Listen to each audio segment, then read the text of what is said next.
Do-do-do, welcome back to the month of 2600. Today I'm doing Activision's finest hour, the most technologically advanced ATARI 2600 game created. I'm talking about David Crane's masterpiece, Pitfall 2.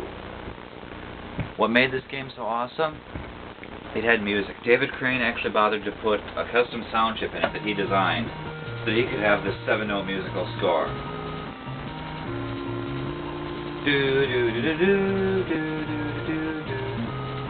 Boom! As you can see, falling through the pit in this one does not always deduct from your score. You start with a score for a reason. You don't lose lives. There is no lives counter. You can run out of points, and I assume that would be game over, but I've never bothered to do that, and I'm not going to do it here.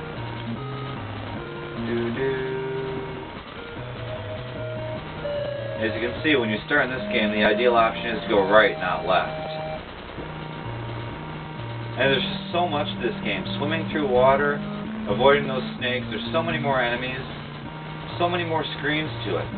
He did so much with this cartridge, it's just incredible. Woot! Moving enemies to jump over. And there's another plus sign, so now that's a checkpoint, if you will. Because if you get nailed, you go back to the most recent checkpoint. Woot! No, you don't have to say woot every time you find a brick, I just do it. As you can see, there's a lot of points to find. It's a high-scoring game, much more so than the first one. And the first one was a totally different kind of game, in my opinion. The first one had that raw energy of a speedrun. There was urgency to it. This one, you can take your time. It's more of an adventure game, if you will, on the 2600. And the music will change tempo. Like, if you take a hit right away and don't score any points, the music slows down. So they did do something with it there. David Crane did a lot of work with this game. If I ever managed to meet that man and would get one game signed, this would be the one David Crane game I would want an autograph on. Woot! There'll be a lot of close calls like that. As you can see, the music kind of starts over every time you collect a brick or take a hit because the music changes tempo. Now, this is a little more expensive game, unless you're lucky enough to find it somewhere. It's probably going to be $10–15. It is well worth the money. Number one, if you're looking for all the Activision games, which surely you should, except for the 3 shit kebabs, those being River Raid 2, Double Dragon, and Rampage, you surely need to pick up yourself a copy of this game. It's definitely one of Activision's best games, and one of the things I most miss about the 2600.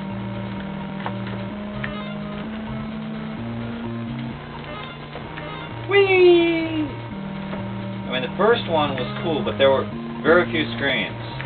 As you can see, I just lost points for a drop. You can lose points for a drop. It's just you only lose points for you only go backwards for hitting something like I just did there.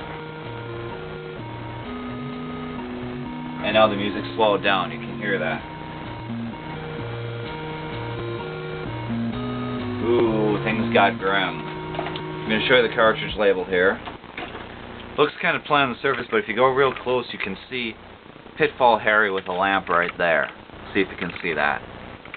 There's the end of the cartridge. Normal Activision casing.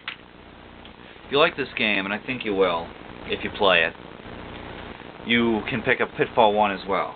And if you don't want to fork out for all these Activision games on the 2600, pick up Activision Anthology on the PS2. It's cheap, much cheaper than buying all these games.